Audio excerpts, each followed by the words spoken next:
My name is Katie and I am AMSA's Program Director, and I'd like to welcome you to Purpose Capital's webinar on exploring the potential of social finance for the settlement and integration sector. AMSA will be supporting today's webinar, and I will be also assisting with the question and answer period. So moving into some housekeeping issues before we begin, on the right-hand side of the GoToWebinar platform, you'll find a control panel that can be expanded and collapsed by clicking the arrow.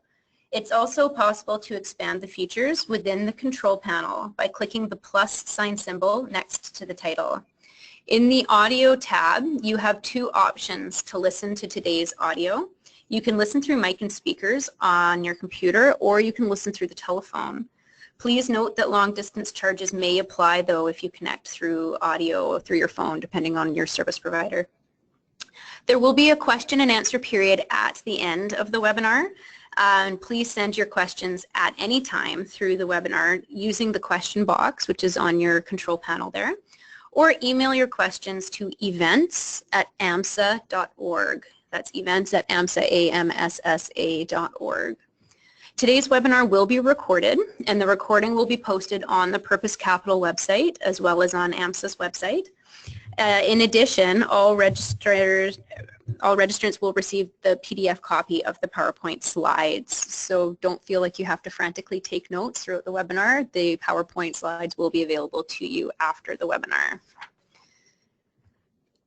If you need technical support today, please contact Melissa J. at communications@amsa.org, or you can give Melissa a call at 604-718-2780.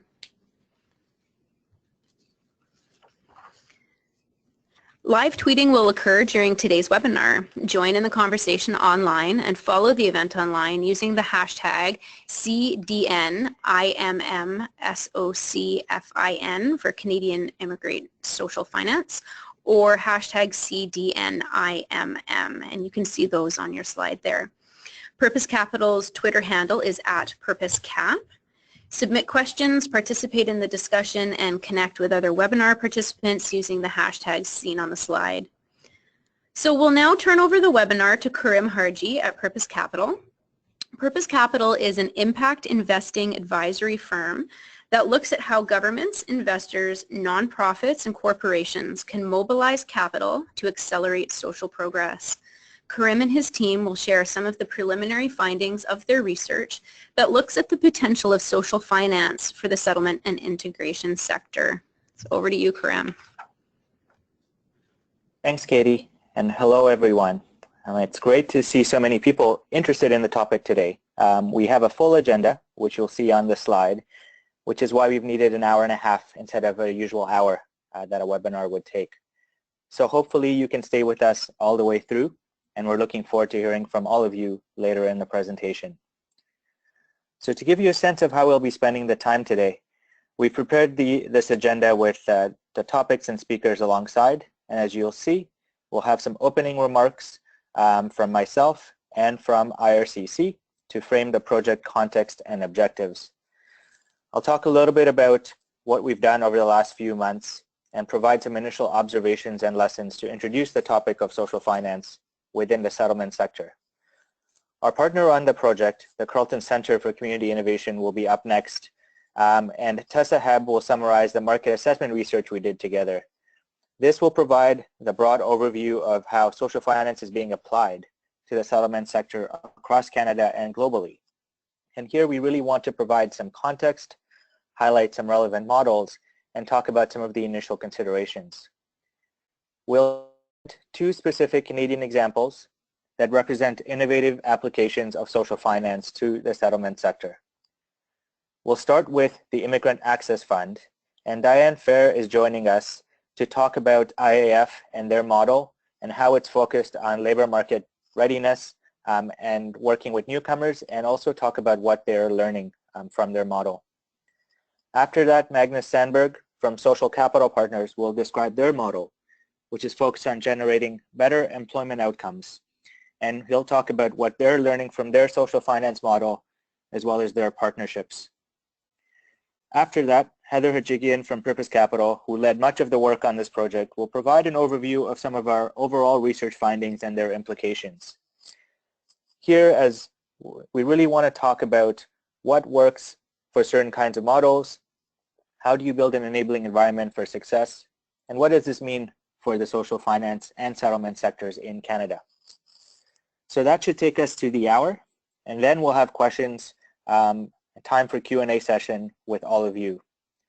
As you'll see from this agenda, we're trying to provide multiple perspectives on social finance in how we've laid out the next hour or so. And this is important because there are a range of ways in which social finance can be applied. As Katie noted, you can tweet questions to us later, and when we get to the Q&A session, we'll put up additional information to remind you on how to submit questions. So as you hear the various speakers, please note down your questions and be ready to submit them once we get there. So on the next slide, as I introduce IRCC, just wanted to say that we're so pleased that IRCC can join us today. And they've been an important supporter of this topic, but also specifically of this project. So I'd like to introduce our first speaker, Mary DaCosta-Luzon. Mary is the Acting Director of the Policy Innovation Division in the Integration Foreign Credentials Referrals Office. We've been working with Mary and her team over the past 6 months, and it has been an excellent working relationship. So we'd like to commend them not only for this project, but their broad leadership in this area. So now I'll hand it over to Mary to provide some context for the project and talk a little bit around how IRCC is situating this work around social finance. So Mary, over to you. Thanks very much, Karim, for that very warm introduction, and thank you to all for joining us today. So this webinar actually marks the completion of a very comprehensive study that IRCC initiated, working with Purpose Capital, to identify and explore the feasibility of social finance for the settlement and integration sector. And this work actually built on earlier discussions with the sector stemming back to November 2013 at our National Settlement Conference. The goal of this study was really to build on some of the initial thinking of the department related to social finance by exploring a practical way forward for social finance and really starting to identify and deconstruct models that were conducive or maybe applicable to achieving positive settlement and integration outcomes for newcomers and refugees. This work is also positioned in the context of broader work underway on the part of the federal government, and in specifically the federal lead on social finance, Employment and Social Development Canada, to explore how social finance can be applied in a broader Government of Canada context. Over to the next slide. Our next steps, further to the research that was initiated by Karim and his team, is really to begin to explore the identified models and their applicability to the settlement program specifically, and to continue to engage and work closely with our settlement sector partners and stakeholders, as well as social finance experts. And further to that, we'll also be looking at developing a strategic plan to explore how we may be able to test some elements of social finance over the medium term with the settlement sector partners, obviously in alignment with our settlement program terms and conditions. So just the last thing I will say is obviously we do see social finance as a positive and beneficial tool that has merit in the context of the settlement sector, and we're very keen moving forward to explore how we can apply this research to our work, not only for the settlement program, but for the settlement sector as a whole. So thank you very much, and with that, I'm going to pass it back over to Karim. Thanks, Mary. We appreciate IRCC's participation and leadership in this area, so thanks for contextualizing this project. And I think for many of you that might be new to this topic of social finance, we're going to try and situate some of the broad themes and lessons to provide not only an introduction, but some examples. I think it's a particularly relevant time for those of you that I've seen in the recent announcements, both at the federal government, but also for some provincial governments, social finance and social enterprise is a topic that many different levels of government are engaging in and exploring. So this is not only a very timely topic, it's also one that is gaining a lot of interest and traction across Canada as well as beyond. Within the different types of issues that are taking place within the settlement integration sector in other countries, for example, we're seeing social finance also play a role there. So now I'm going to spend a few minutes to introduce the project, provide some initial lessons, which I hope will be picked up by the other presenters. And so by way of background, this project was to conduct research, to review, analyze, and evaluate social finance models that could be applied to the settlement and integration sector. As Mary mentioned, this has been informed by IRCC's prior work in this area and the broader priorities of the Government of Canada at the federal level. This research initially looked to cast a pretty wide net, looking across Canada and beyond, to identify social finance models and opportunities, and then over time to narrow down to a set of models that could have specific applicability to the Canadian context. And what we really wanted to understand was, how are these models structured, what are their different elements, how are they working, and what are the factors and issues that are most important to consider. So we'll talk about some of those aspects later today. Overall, there were some interesting findings that we'll talk about from a trend perspective, but what I found, I think, particularly interesting is when we get into the specific models and really try and unpack why they work and what are the context within which they work. So just to note that that's a really important piece of identifying the context within which social finance is applied is key.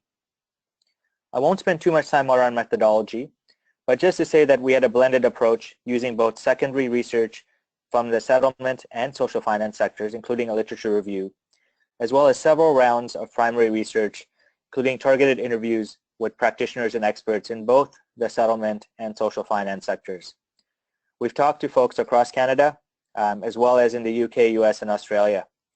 And within the team that you'll hear from today, we bring deep expertise on social finance on the Purpose Capital team, as well as with the Carleton Centre for Community Innovation. And we're also lucky to have Marco Campana, who's been an advisor on this project with us. Many of you know Marco or know of him, and he's worked in the sector for over 20 years, most recently at Ocasio and Maitrey. And as you'll hear from the different speakers on the webinar today, we're really trying to blend the best of the understanding of both the social finance sector as well as the settlement sector. And on the next slide, just to frame our overall overview of what we want to accomplish today. So the goal today is really to share our work with you, to provide an overview around the social finance models, to describe the broad slate of those models and their application to the settlement and integration sector, give you some practical examples of two models that are working here in Canada today, and unpack some of the findings and implications. So our goal here is to elevate your knowledge in general around social finance and how it can be applied to the settlement sector. We want to begin the conversation around the potential and current applications and share some initial thoughts on the implications for the settlement and integration sector. So however, this webinar is not about what decisions IRCC should take around social finance, and we're not going to talk about the implications on funding. We've just gone through the March 31st deadline for many government departments. That's a good sign. I think that what we really want to focus on is really sharing our research and learning and really just be able to elevate the knowledge and practice within the settlement sector. So just on the next slide, provide a few high-level lessons that are going to be picked up by other speakers. When we think about the potential benefits of social finance approaches, there are at least three that we've identified. The first is to be able to leverage new funding sources for individual newcomers, for service provider organizations, and for settlement networks. We'll talk a little bit about that later. It's also to improve the sustainability and impact of the service provider organizations and both their services and programs that they provide. And again, we'll describe what that looks like. And I think importantly, it also is to encourage new types of partnerships with other organizations and the private sector to respond to the changing needs and demands from newcomers.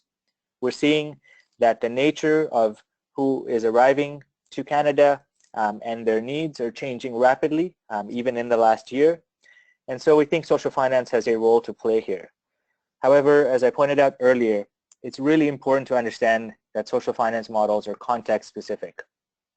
There is no one-size-fits-all model, and often a combination of models is necessary just to address the range of policy objectives and the range of needs that newcomers have. So as we talk about the models that we're going to describe today, just to keep in mind that each model has a different set of strengths and weaknesses, and they apply differently in the different stages of settlement, which Tessa will elaborate on later. And it would be helpful to think about social finance as an enabler. You know, it should be obvious that social finance is a means to an end, an additional set of tools to be able to provide better outcomes for newcomers ultimately. At the end of the day, our goal here is to try and provide some insights and guidance on how to do that within the specific context.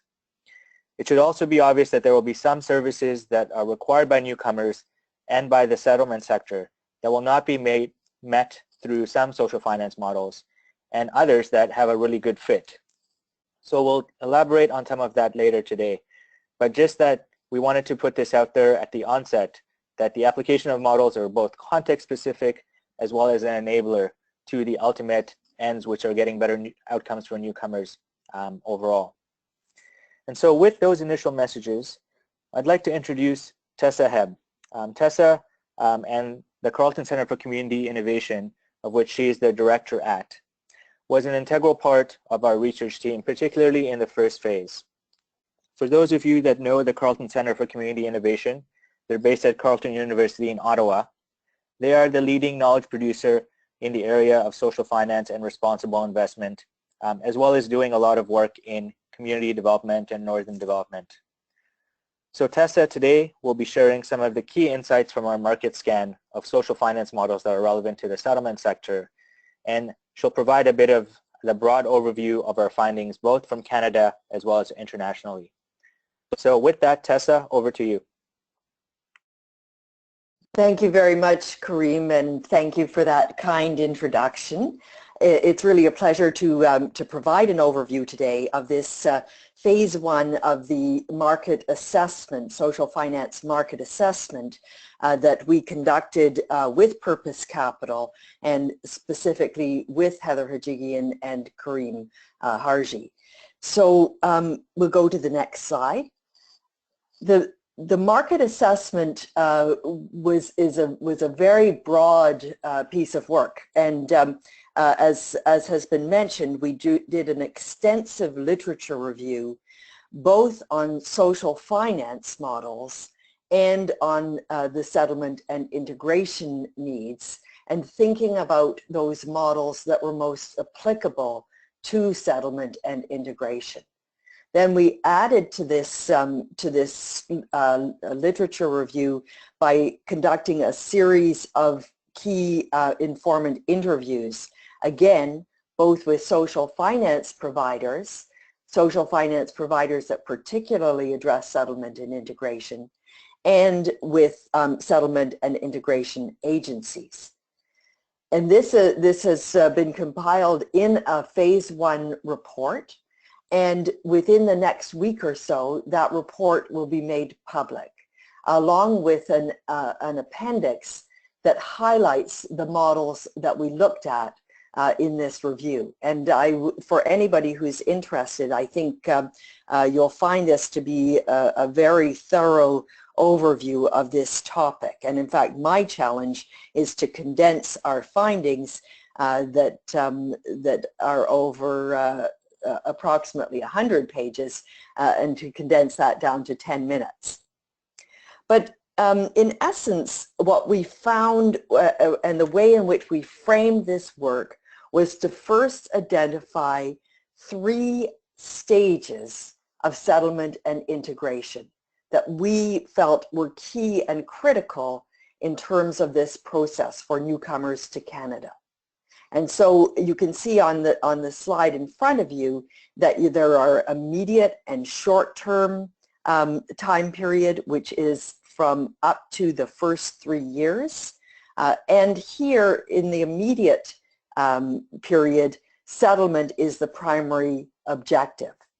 And it was very clear that grants are needed to support the settlement of individuals through this initial period.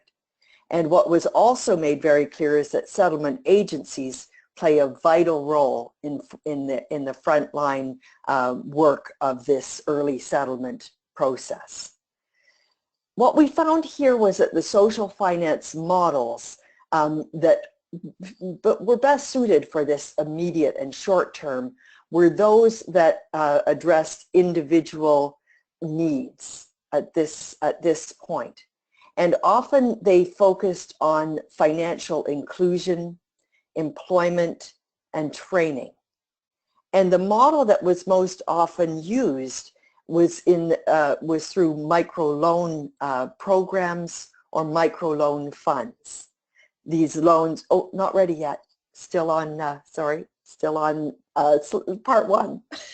But these microloans and programs are focused very much at the individual, and they have certain characteristics. Often they are character-based loans, and this is very important because in the early part of settlement, individuals do not necessarily have a track record or assets, and therefore character-based loans are critical. And this speaks actually to the role of the frontline agencies, because often it is in the work with the agencies that the character-based guarantees are brought forward. Now the second period is the medium term, 3 to 5 years. And here integration tends to be the primary objective. And here we're not as much focused in terms of the models for this medium term on the individual, but rather the small and medium-sized enterprises. And here we find many individuals who have come to Canada in that 3 to 5 year period are now ready to start small and medium-sized enterprises. And again, they may need loans for those enterprises that have that rely on a certain amount of character-based lending. Now, the long term is the 5 years and more. And here we're looking at full integration in terms of the individuals who are now have been in Canada for quite a period of time. And the models here tend to be much more main social finance models, and not in very many cases did we find ones that particularly targeted settlement and integration in this long-term period. And often they addressed the needs of the full social finance ecosystem. But what we felt was important under this long-term view is that they need to be, these programs and funds need to be assessed to make sure that they're not putting any barriers up to those who have been new to Canada in the 5 years or more period. So here again, we're looking to make sure that there are no barriers. Okay, on to the next slide. Now, that was our assessment of those 3 periods for settlement and integration. And this slide gives you a very quick snapshot of the 5 types, the models of social finance that we felt were most applicable to the settlement and integration sector. The first is micro-lending programs and micro-lending funds. These are pools of capital that are used to make small loans to individuals that are considered unbankable by traditional lending institutions. And as I say, they tend to be character-based, They tend to be up to about $10,000, and they tend to target that first stage, the 0 to 5 years, in terms of their applicability to the settlement and integration sector. The second model, it was social small and medium-sized enterprise lending programs, and these tend to be pools of capital that are used to make loans to small and medium-sized businesses that also have some of those features of being unbankable by traditional lending institutions. So here, often the principal in the small to medium-sized enterprise does not have a long track record or the assets to underpin this, and still relies on character-based lending. The amounts are larger because we're talking about enterprises rather than individuals, and they tend to range from $50,000 to $500,000. And these funds are again targeted to the second stage that we talked about in that first slide. Now, we've distinguished social investment funds, or SIFs, for enterprise financing, as opposed to the lending programs, some of which tend to operate within government. The SIFs are usually standalone entities that are that established capital base and used to invest in the social sector and generate social and financial returns. And you're going to hear about that model in more detail in our next speakers. And we move on to for performance contracts that have a particular target to settlement and integration. And again, these tend to be applicable to service provider organizations and enterprises who serve individuals. And again, are targeted mostly to the first stage of settlement, but can also relate to the second stage as well. And finally, we identified market building initiatives, which we see as a way to support the social finance ecosystem as a whole. And these again tend to be very large systems-based social finance initiatives that are aimed at bolstering intermediaries and other key components of the social finance system, and not necessarily targeted to settlement and integration, but key for utilizing social finance. So next slide. I've given here 3 examples of that speak to 3 out of those 5 models, because I had to bear in mind the time constraints.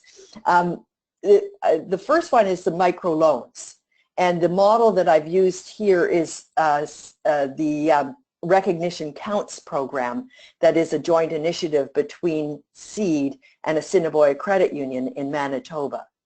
I'm not going to give you all of the characteristics of this example, but it is targeted at 0 to 3 years. It does provide character-based loans. It is a collaboration where the frontline agency works directly with the newcomer, and Assiniboia Credit Union provides the small character-based loans for particularly credentialing and educational attainment for newcomers. Important here is that they utilized a first loss guarantee on those loans that was provided through federal government. And what I thought was interesting here is that guarantee used to be 80%. So 80% of the loan was guaranteed, but they've had such a successful track record on those loans and their repayment that they've reduced that first loss guarantee to 70%, and it of course enables more loans to be made. Next slide. My second example is the Nova Scotia Loan Guarantee Program in Nova Scotia. And again, this is a partnership between the credit unions and the government of Nova Scotia.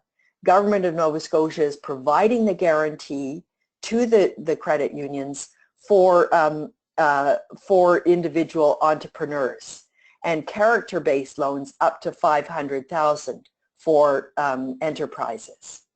And again, very generous guarantees from the province, 90% on the loans and 75% on lines of credit. The program loan decision is made by the credit unions, and that's key and critical because they are at the front line and able to work with the enterprises. And there's a range of community supports that sit behind this program. Next slide. So my third example is a PayforPerformance bond that has been issued by Massachusetts. And it's one of three SIBs, social impact bond model, that Massachusetts has put forward. But this particular one is aimed at settlement and integration. And it's the Massachusetts Basic Adult Education Program. And this SIB is very new and is certainly quite complex. But we're going to be able to see 1,000 students, including newcomers, who are receiving basic adult education per year over a 3-year period. And the payment of the loan, of the bond rather, is going to come from direct savings to government, to the state of Massachusetts, from this program. Next slide. So I'm going to wrap up here with just some of the implications that we brought forward in terms of this phase 1. And I'm not going to read each one, but you can see that a combination of models will be necessary in order to meet the policy objectives, and that a real recognition of the diverse needs of newcomers and the types of financing. There's no one size fits all, and a range is going to be needed, including, of course, support for some of those basic services like childcare, housing, etc., that are going to continue to be key and critical. And that settlement and integration is a lens rather than an impact sector in its own right, and should be thought of that when we think about social finance models. Thank you.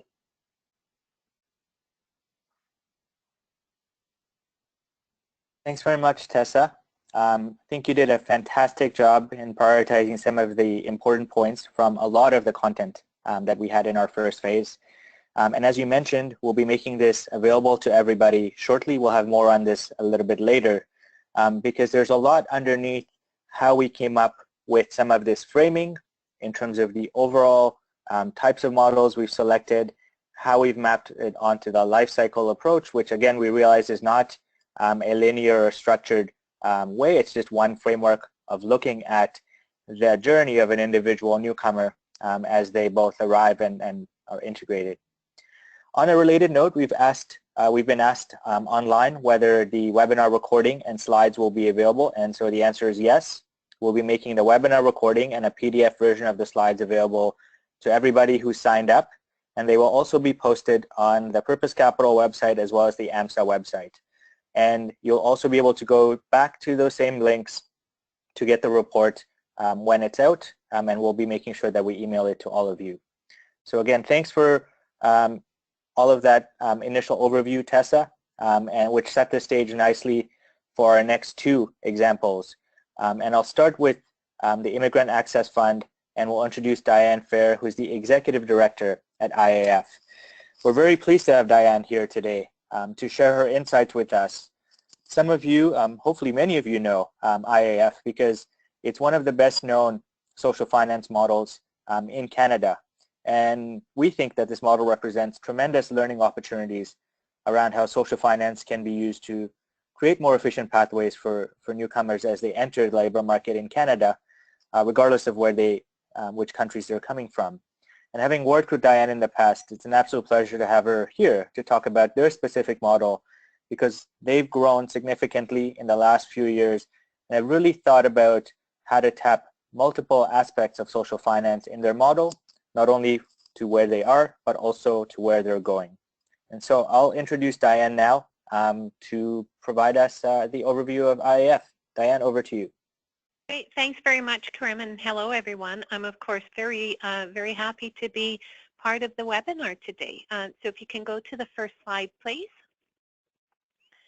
So Immigrant Access Fund does one thing. So we simply provide microloans to immigrants who lack the funds they need to get the Canadian licensing or training they need to work in their field.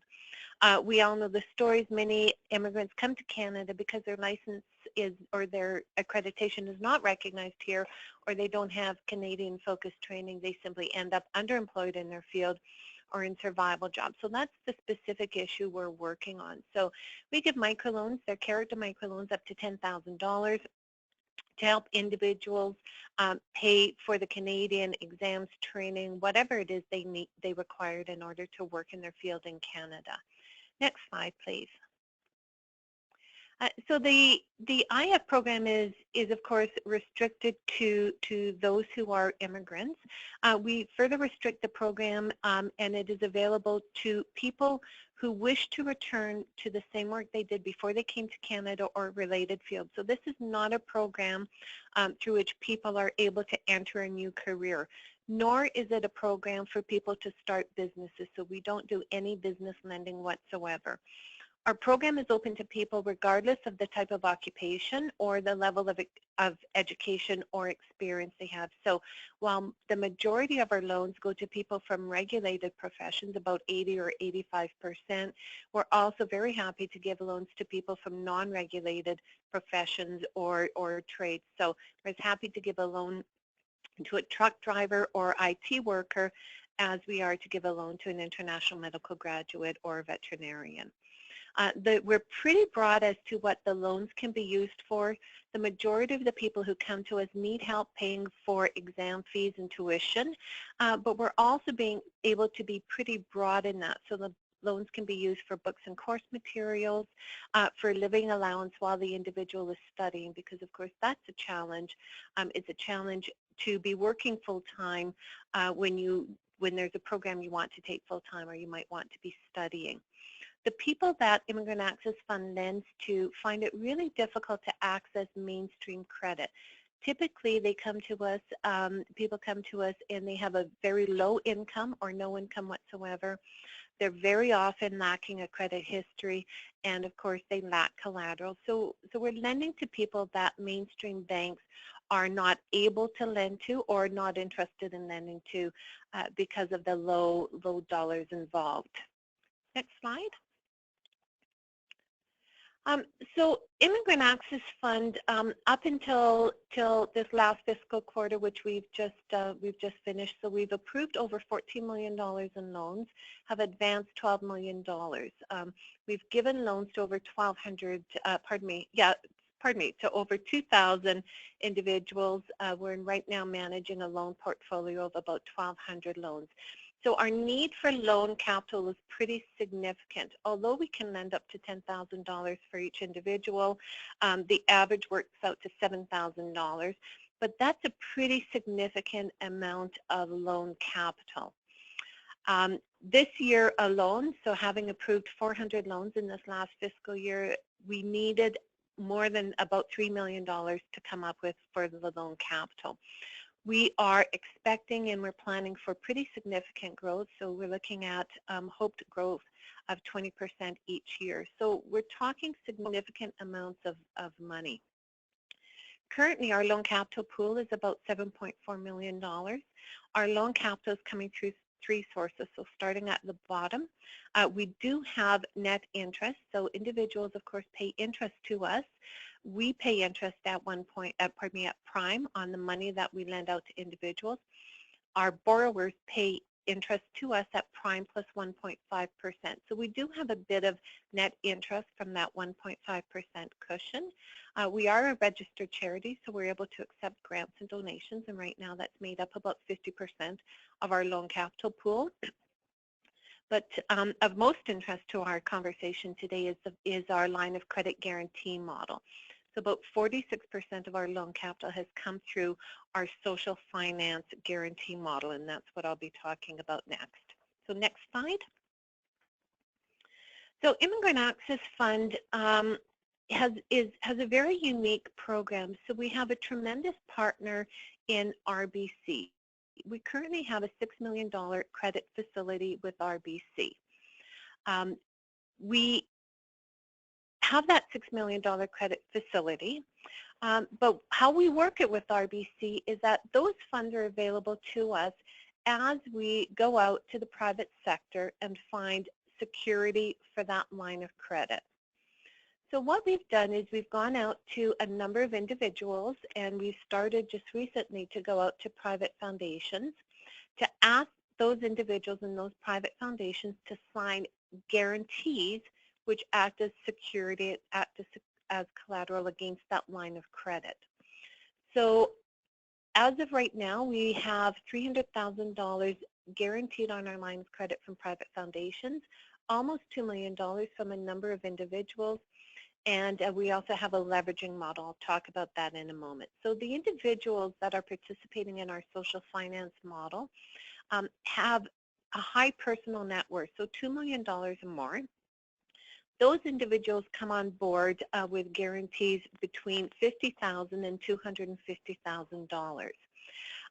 This is an interesting idea for many of the individuals we talk about.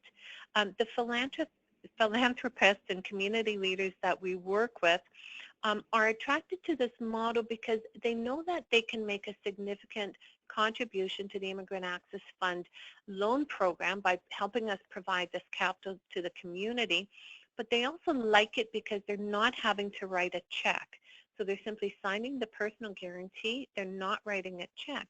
This has turned out to be very attractive to those individuals. They get to keep their money. Now, of course, they are assuming some risk. So if RBC wakes up tomorrow and they say, we don't want to do this line of credit any longer, then those individuals and those foundations who have signed guarantees against the line of credit then have to come up with the funds and have to pay off the line of credit. So because there is no cash involved, the individuals have really become engaged in this model. Private foundations, this is fairly new for us and is the next step on our social finance model.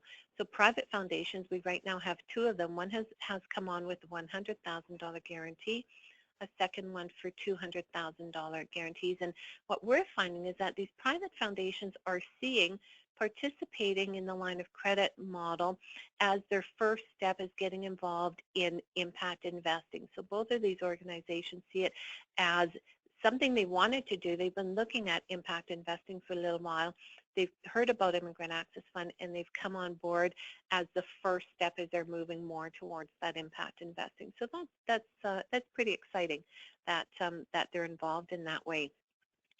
This blue bar, the 1.2, what we've been able to do with RBC in negotiating the $6 million credit facility, we've also been able to take advantage of our good loans receivable. So at present, we have about $5 million in loans receivable. We have a formula that we work through with RBC to identify what the good loans receivable are. So those are going to be loans that are paying principal, that are in good standing. That calculation comes out to about $1.2 million. So we're also able to leverage and to access $1.2 million as part of this $6 million credit facility. To date, we've secured about $3.45 million.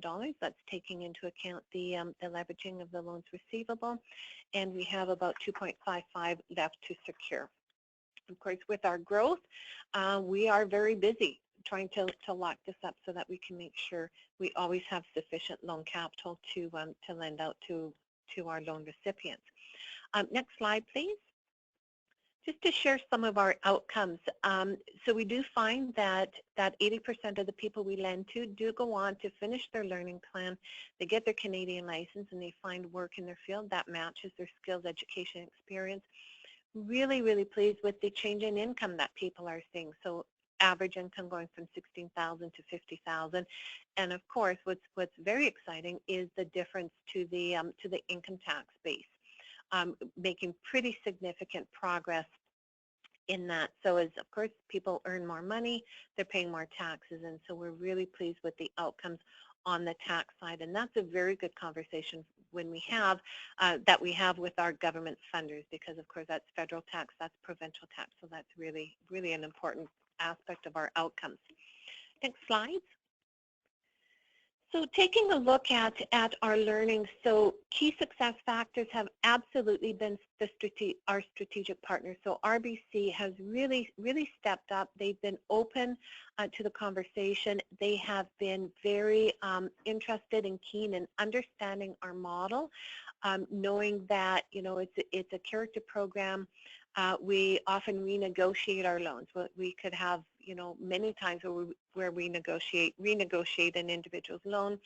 RBC has had to understand that. They've taken the time to know what we're all about, and that's been pretty critical because, of course, we need to be very transparent with them. There needs to be a great deal of trust between us and RBC. Key to the success as well has been access to our network. So our early adopters of the line of credit model, so those people who came in with guarantees in the early days, have helped us to build that network of guarantees, and that is still the crux of our expanding our social finance model, has been the people who are guarantors right now, introducing us to others in their communities who might be interested. And the fact that Immigrant Access Fund is a very solid program. So we've advanced many millions of dollars. Our payback rate is very high at 97%. We're showing very good outcomes. We're very sound. We've got a very very engaged board of directors. So all of those things have helped with the success. Some of the lessons we've learned over the year is that while this is a very elegant model, it's not so elegant that you don't have to continue to pay attention to it. So you need somebody who is engaged in the program from the staff perspective to stay in touch with the line of credit guarantors, to be there for questions, just to do some feeding and caring of that body of guarantors. Very, very important to keep those investors engaged. So make sure they know how many loans have we done, what have we advanced, have there been any changes to our NSF rate, have there been any changes to our write-off rate. So they really want to be engaged, and we have a commitment of connecting with our line of credit guarantors no less than 6 times a year. But then the third lesson learned is that you'd better be prepared for these individuals to be engaged. So when we're looking at who makes up our line of credit guarantors, we're getting people who are very sophisticated financial people. They're very engaged in the working of the loan program. But the converse of that is you have to be prepared for them to be engaged. What we have found is that we have to hold true to the values of our organization and the mandate that we're trying to fulfill. Your investors need to know that it is not within our values and our mandate to charge our borrowers more interest. So for instance, to start charging at prime plus 5% in order to gain more net interest from them in order to better support the program. So your investors really need to buy into the values of the organization. That's pretty critical, because otherwise they can sometimes come in, start making suggestions that will challenge those values, because they come at it with a different lens. They may not necessarily be coming at it from a settlement and integration lens. They could very well be coming at it more from a financial lens. And that's everything for me. Thank you, Karim. Okay, thanks, Diane. That was a great overview of the model and how it's meeting and filling a need and a demand in Canada. And I know as you're growing across other parts of the country, we'll look to hear more about the very impressive outcomes that you just talked about a couple of slides ago.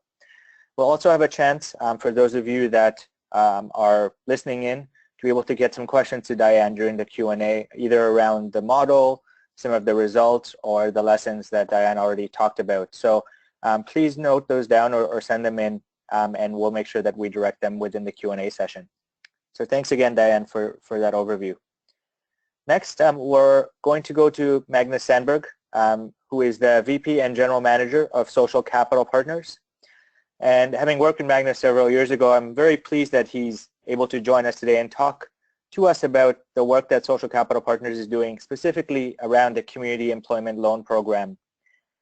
They have a wealth of insights and lessons from their experience. They've been doing social finance and social enterprise for over 15 years. And so Magnus is today going to talk about the KELP program, which is a very unique program within both Canada as well as globally. So I'll let him describe more about SCP and what they do. So over to you, Magnus. Thank you very much, Karim, and I'm very happy to be talking to all of you today. So just very quickly about Social Capital Partners, we are privately financed non-profit. We're funded by a very successful entrepreneur and philanthropist, Bill Young. Back in 2001, when Bill founded Social Capital Partners, we focused on helping start and invest in social enterprises. It was really this question of, social funding back in 2001 and even more so today is shrinking, and is there a more sustainable option to address systemic social challenges, and is social enterprise kind of that option? So on the next slide, please. You'll see the top row there of logos. So those were 4 of the social enterprises that we helped start and fund. We learned a lot from doing so. And the most important learning, I think, for us was that social enterprises are great. It's very rewarding to be working with social enterprises. However, they're very hard to scale. So we then said, okay, how do we take kind of what we want to do to a different level and have a bigger impact? And we said, we asked ourselves, how do we engage kind of the mainstream, the private sector employers in social impact? So we then came up with this model of providing loans to private sector, in this case franchise organizations, and in return for getting our loan, they then committed to hiring people through employment service providers. So I should note that we work with new Canadians as well as people with disabilities and Aboriginals, youth with or at-risk youth. So we really work with whatever clientele that the partnering employment service providers work with. So we then said, how do we tie our financial return on those loans to kind of the impact that we're having? So we then said, okay, well, for every hire that the business make, the interest rate on our loan to them will go down by X percentage. So you will see some of the franchise businesses that we worked with. There's a picture there of, it's Lee and Doug. Doug is the franchise owner, Active Green Ross franchise owner, and Lee is one of the individuals that we placed. Lee has he started off an entry-level position and has gone through kind of lower tech to upper tech and management positions, and is now about to start his own franchise location. So it's that kind of career laddering success story that we're looking for.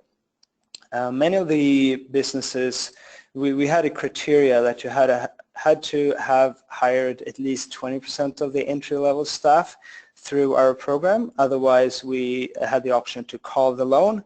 In a couple of instances, we actually had 100% of the entry-level staff hired through our program. And we said we'll guarantee kind of the hiring services we provide. We play the intermediary role between the business and the partnering community service agencies. So we really try to understand the needs of the employers and then work with the employment service providers to find the right candidates. We asked questions like, well, who is your most successful employee? Well, it's in this case Lee. Well, why is it Lee? Because he has the right attitude and motivation and the right soft skills and so forth. And then we communicated that back to the employment service provider and try to work with them to find the right fit. So we guarantee the program in that for if we hired someone and that person didn't work out, then we guarantee that we will learn from that, why it didn't work out, and come back with a new set of candidates that hopefully are the better fit. So that's the Community Employment Loan Program, and we developed a portfolio of about 80 businesses in different parts of Canada, and we were able to prove that we had strong impact in terms of the number of people that we placed and the retention of these people. Also, from a financial return perspective, it was a feasible model. We then asked ourselves, well, how do we take this to the next level? How do we take it from 80 businesses to, let's say, 8,000 businesses that utilize what we call a community hiring practice? I will just digress for a couple of seconds. At the bottom of this slide, you see some of the other things that we've done. Given what we learned in the Community Employment Loan Program, we got to understand the system, the employment and training system very well, and given that we've written a white paper with Deloitte on demand that system change and worked with some of the other bigger organizations on that slide. But I will actually skip that and move on to the next slide. So coming back to that question, we asked ourselves, how do we take it from 80 businesses in our loan portfolio to 8,000? We thought about that question quite a bit, and we thought about options, and then we said to ourselves, well, can we make our social finance loan product part of the mainstream, in this case the banks and credit unions? Can we get them to administer and provide this type of loan product?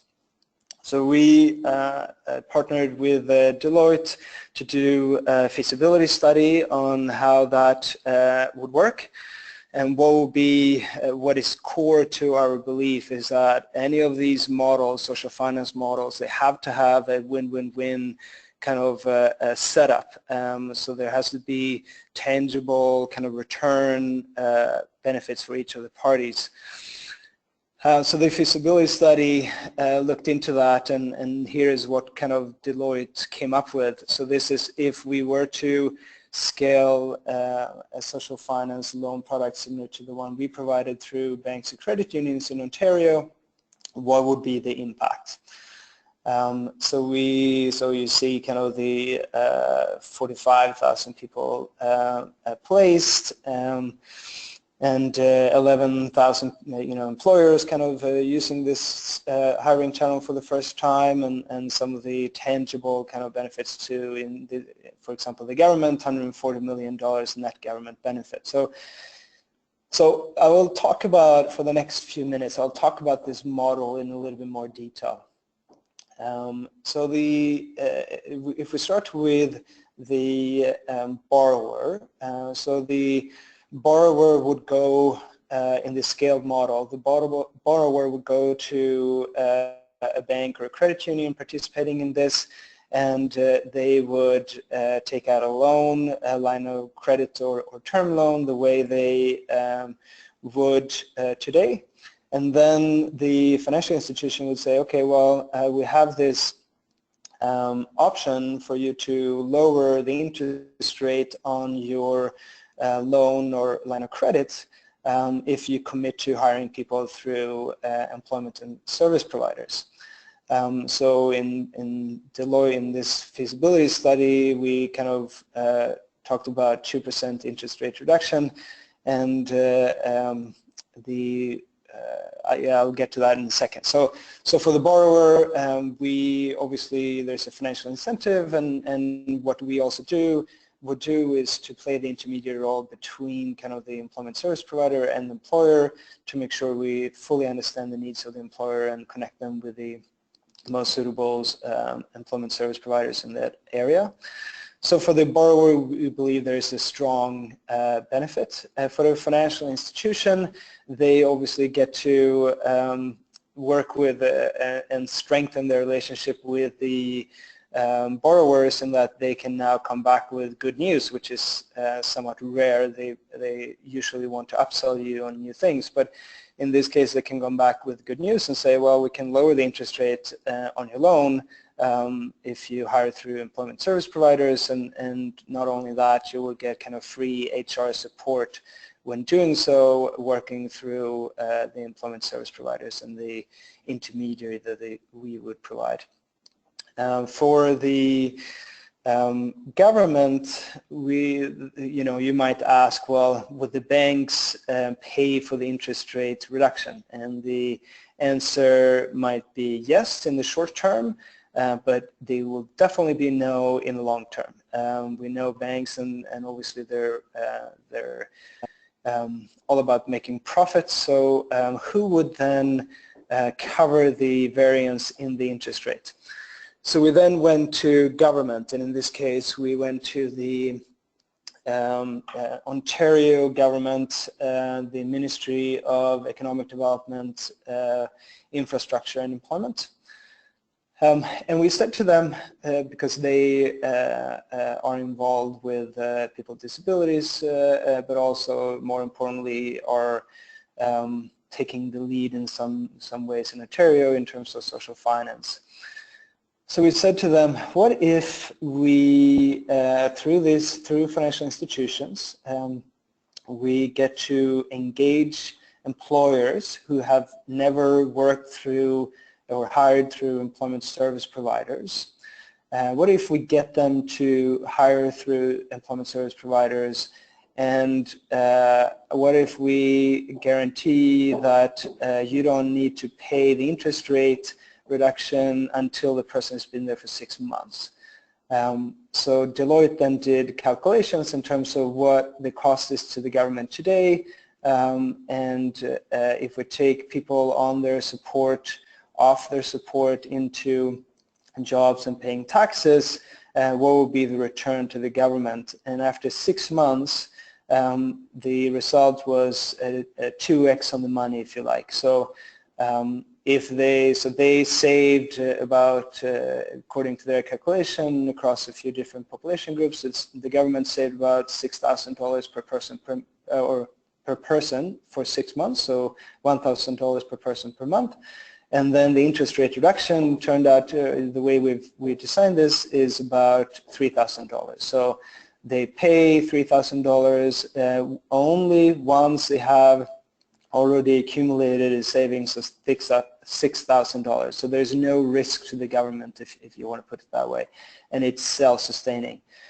So based on these, the feasibility study, we did a number of consultations, and based on that, we're now launching a program called, and if you move to the next slide, called Rate Drop Rebate.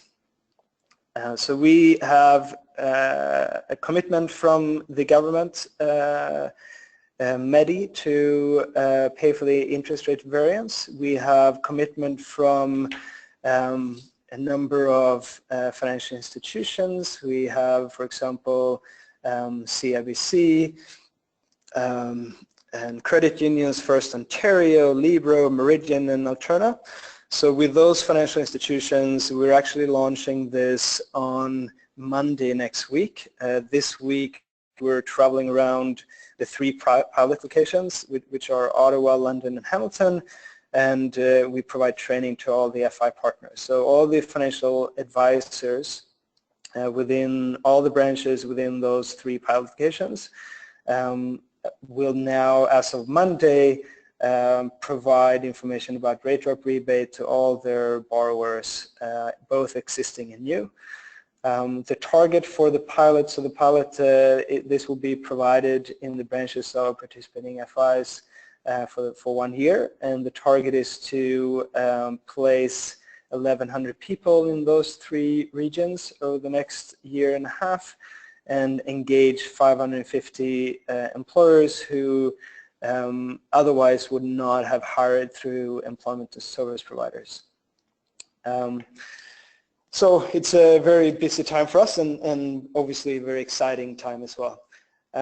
The slide that you're looking at, we tried to, so we have a marketing firm that we contracted for this, and we worked really hard with them in terms of how do we do the messaging and how do we make it in a positive kind of light. So we really do want to stay away from, these candidates are not as good as other candidates, and because of that we're giving you a subsidy.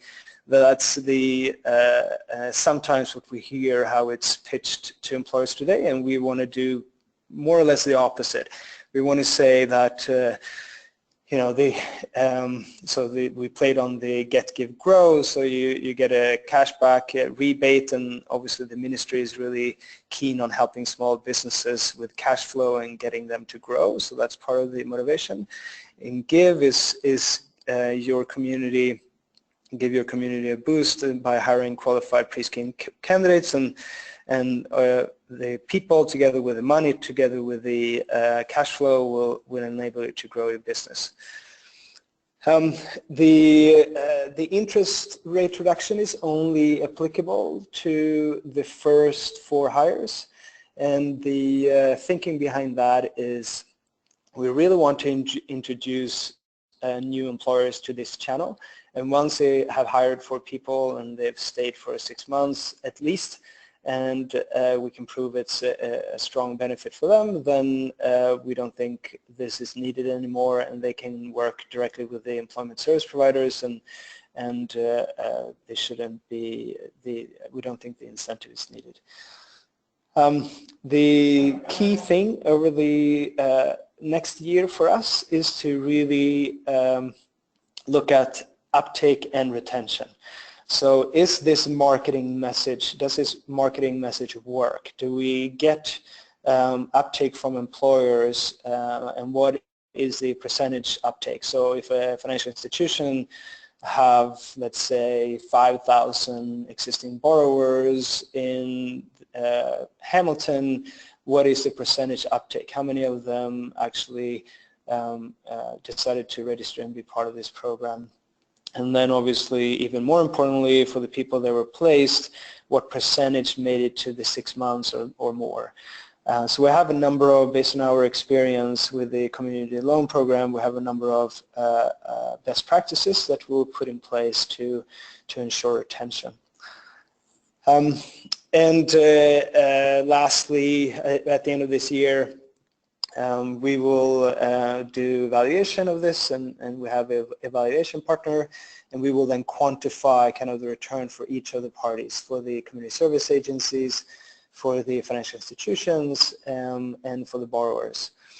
And if we can prove success there and strong return for each of the parties being a win-win for everyone, then we think this should be in a good place to be scaled across the country through those financial institutions. If we move on to the last slide. Thanks. I'm just going to jump in if that's okay. We're just a little bit behind our time, and so I'm just going to ask if you could address some of this slide within our Q&A session, because I know we've got a few questions around the model. But just want to get to Heather so we can jump to the Q&A. Okay, sounds good. Excellent. Thank you. And again, for some of you that have heard of this model for the first time, it's the product of a lot of thinking, doing, and testing from social capital partners, and tries to combine a lot of, as Magnus pointed out, the best of the different parts of work they've done in social enterprise, social finance and with service provider organizations. And so I'll turn it over now to Heather, and we'll come back to both IAF and the KELP model in the Q&A. But I want Heather to talk a little bit about some of our overall findings and implications, because we've got quite the range of things that we found. Again, we'll be providing a lot of that within the report itself when you see it. But Heather, who's been leading some of this work, will provide a few pieces that we thought were particularly important to share at this stage around the role of the different organizations within the service providers, governments, networks, the importance of partnerships, and then what does best practice look like around model design and implementation. Because those were some of the areas in which we know there's a lot more learning to be had, both within Canada and globally, and so Heather's going to touch on some of those themes. So Heather, over to you. Thank you, Karim, and hello to everyone. And I'll try to keep my remarks brief so that we'll leave some time for questions. But I'm going to focus on the 3 areas from our research that we identified as ways governments can engage in social finance and the implications of social finance approaches for the settlement sector. So if I could have the next slide, please.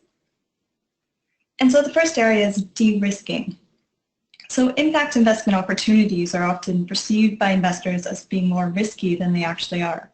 So for example, lending to newcomers by conventional standards is seen as risky since many newcomers do not have a credit history, collateral, or income in many cases upon arriving in Canada. Government and the settlement sector has a much better understanding of these risks involved in lending to newcomers than most private investors currently do. So for example, the Immigrant Access Fund, as you heard from Diane, evaluates career plans of newcomers and uses a very sophisticated but also unconventional approach to assessing risk. Also, credit unions like Van City are able to lend on the basis of character of the newcomers, but most investors do not yet see this as a sort of viable approach to assessing risk. So extending loans to newcomers that need credential recognition or training in Canada can lead to more efficient labor market entry.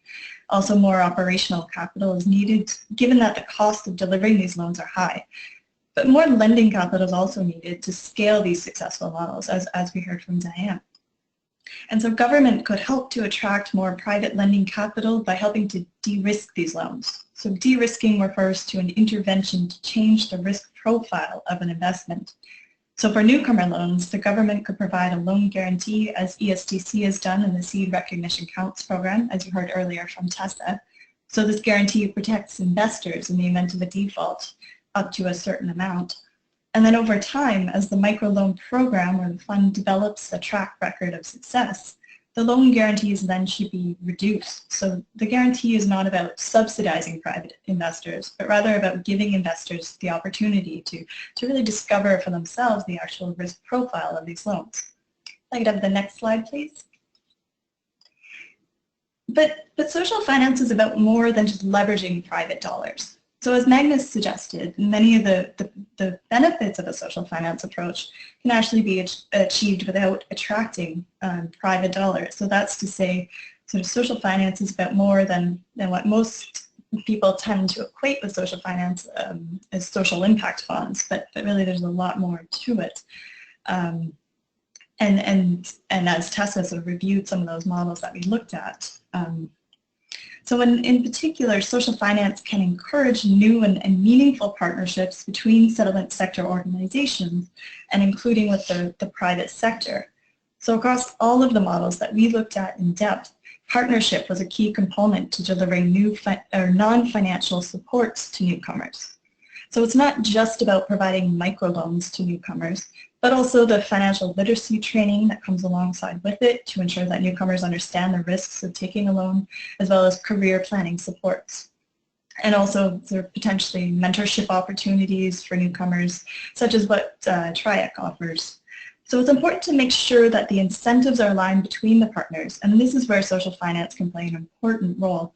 So PayforPerformance, if it's focused on the actual outcomes for newcomers and not just the activities sort of along the value chain, can actually be a very effective way to align the incentives of a wide range of service delivery partners. And The next slide, please. And so these first two areas that I've discussed, the de-risking and the partnerships, focus on the implications of social finance for individual newcomers.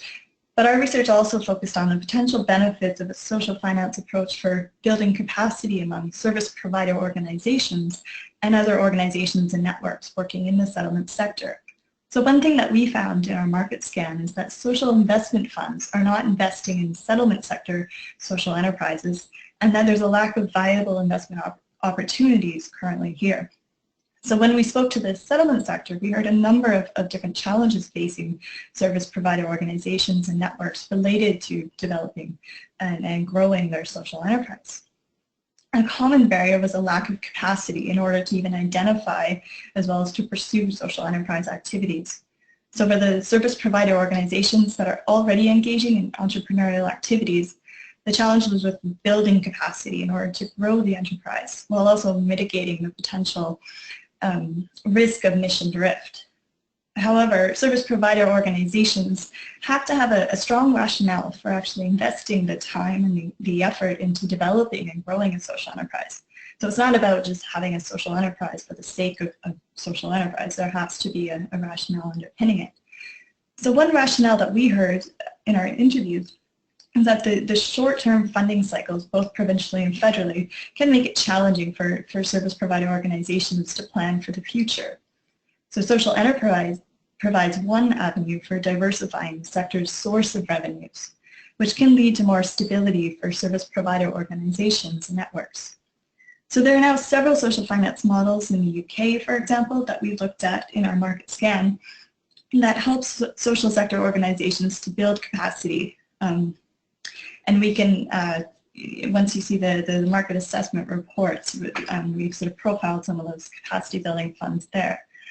And these capacity building funds would not be applicable to all service provider organizations, but for some that have already identified enterprise opportunities, sort of the access to capacity building grants can be quite crucial for growing their social enterprise and ultimately attracting private investment. And the next slide, please.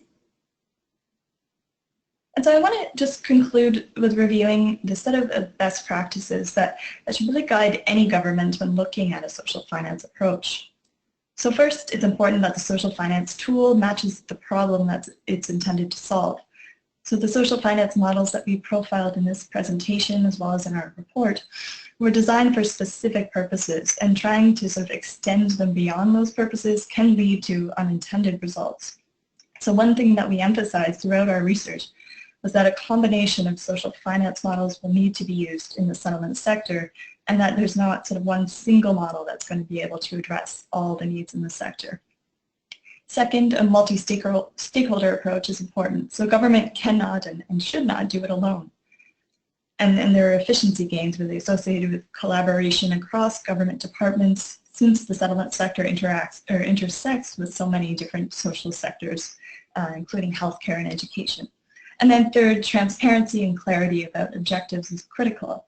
So if this is the direction that governments want to go, then there needs to be clear signals for the settlement sector that they should begin to look at investing in social finance infrastructure, such as new performance measurement approaches, as well as social enterprise opportunities. And then equally, there needs to be clarity around the recognition of limitations of the social finance models. So social finance models will not solve all problems in the settlement sector. And this is really a strong principle underpinning all of our research, is that social finance must not lead to the retrenchment of government support and funding for the settlement sector, and that there will continue to be a need for public funding in the traditional sense. But social finance can complement it, and really should complement these existing funding arrangements.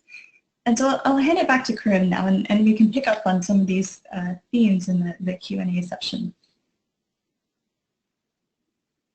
Thanks, Heather. That was great, and I think that as you, for those that are on the webinar, to be able to give you a sense that we've really tried to incorporate the considerations and challenges from what we've seen both in the settlement sector as well as in the social finance sector. Social finance on its own isn't new in Canada. It certainly isn't new in other places like in the US and in the UK. And so we now have interestingly, a set of lessons around the experience of government, of intermediaries, of agencies, in how social finance can play a role, but also in where it's not applicable. And we also now know what are some of the expectations around when you design or implement models that should be in place, as well as the fact that often you do need this combination of different models, partnerships, and different kinds of funding. And so now we're in the, as we're in the Q&A session, we will take your questions either in the question box on the GoToMeeting control panel. You can tweet at either of those hashtags, or you can email events@amsa.org. Just a reminder that all of the slides will be available to participants on the webinar, and we'll have a webinar recording also available, and we'll send both of those out. So please send your questions. We've already got a few. I'll direct the first one to Diane. We have a question here around how the model that you have around the Immigrant Access Fund can help newcomers to build their financial credit history, because many newcomers struggle with this question. And are you seeing evidence that they are able to make that transition to be able to have, from either a first loan through IAF or maybe, something earlier in order to be able to build on that as they integrate more fully to Canada? Thanks for the question. Yeah, absolutely. So all Immigrant Access Fund loans are registered with Equifax. So those people who don't have a credit history when they come to us, they start building it as soon as they receive their loan from us. And we can only assume that those people who build their good credit history with Immigrant Access Fund then go on and use that as a platform for their future borrowing through mainstream credit. One of the conversations when we were speaking to RBC setting up the line of credit, this new line of credit, was our thinking that we are happy to support these individuals before RBC is able to support them. So part of the conversation was, let us have them, let us give them the short-term $10,000 loan. They'll start to build a credit history in Canada. They will hopefully complete their learning plan, get their license in Canada, or be able to work in their field with Canada, get better employment, and it's at that point that RBC is interested in having them as a customer. So absolutely, having a loan for most people when it's their first credit in Canada, that just provides the platform for many years going forward as they become credit consumers. Okay, thanks for that, Diane. And I think a really important piece of the model, and again, and how it fits within the broader life cycle or stages for a newcomer. We have a question for Magnus, and maybe Magnus, you already talked about this, but the question here is just to clarify how you work with employment service providers, and what do they, just in kinds of the kind of relationship that you work with them, and then how they benefit from the kind of role, the intermediary role that you're playing. Yeah, thank you.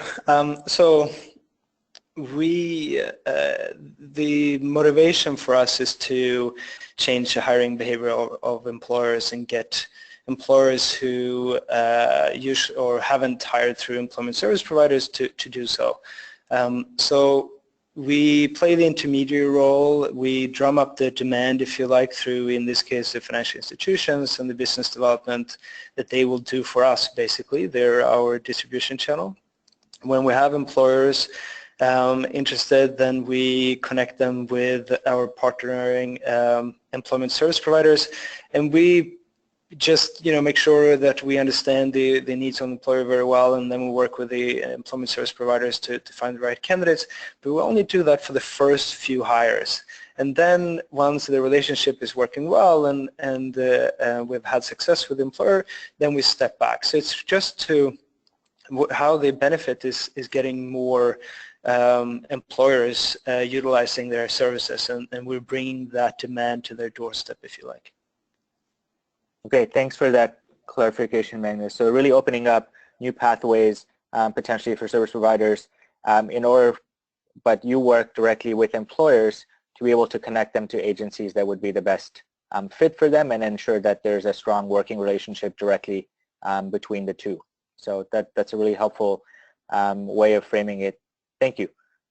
We have a question here for Tessa that just in terms of the kinds of models that from the broader scan that show the most promise, but also models that you wouldn't recommend for the sector. So I know that's a challenging question because we looked at a lot of models, but again, anything maybe to add to your earlier comments around what would work really well for settlement and what maybe isn't a good fit from the social finance sector? Definitely the models that that draw on character-based lending and utilize the relationship with the frontline service provider organizations, working directly with the newcomer to Canada. Thinking about people may be aware of frontline programs that, for example, Van City in Vancouver has currently got underway for Syrian refugees, as an example of a model that's very interesting and very timely. So because of the many things were raised for newcomers, that they may feel distrustful of financial institutions, that they have these big gaps, that many of them might have been in camps for long periods of time and not have any assets that they're able to build on in terms of their new start in Canada. So the micro lending, but for the programs themselves, this idea of bringing some guarantees is quite critical to the process, because as Heather mentioned, the risk that's sort of embedded in the idea of character-based lending is not actually accurate. And programs that have had experience with character-based lending have been able to reduce the amount that they need to have guaranteed because of the high repayment rate. So in terms of things that we kind of put on hold in terms of models, I think they were the large ones, Kareem, that addressed the whole social finance ecosystem. We thought that those were ones where there needed to be considerable collaboration across government and across the sector broadly. And so we tended to think that they were great ideas, but needed to be approached in a much more collaborative way. Okay, thanks, Tessa. That's very helpful, and we've got now several other questions that actually just build on those comments and to some of the other models that were raised earlier. So we've gotten questions around clarifications for IAF and SCP's model, a few minor things that we've actually noted in the report, and to provide some examples on the social impact bond, UK and Australia models as well. So I'm going to basically just direct people to the reports that will be out within the next month, because we actually have profiles on each of these models and some of the lessons from those countries. And maybe after that, we're happy to take specific questions on each of those models, but I encourage you to read that because we've noted a lot of that detail in those reports. And we're also running out of time, which is why I probably would need to wrap up now. But just wanted to ask if any of the presenters, Diane, Magnus, or Tessa, have any final thoughts or things that they wanted to add, maybe that they missed earlier. So if I don't hear from anyone, I'm going to just close up, but just give you an opportunity to maybe jump in if you need to. And Heather, if you have any final comments.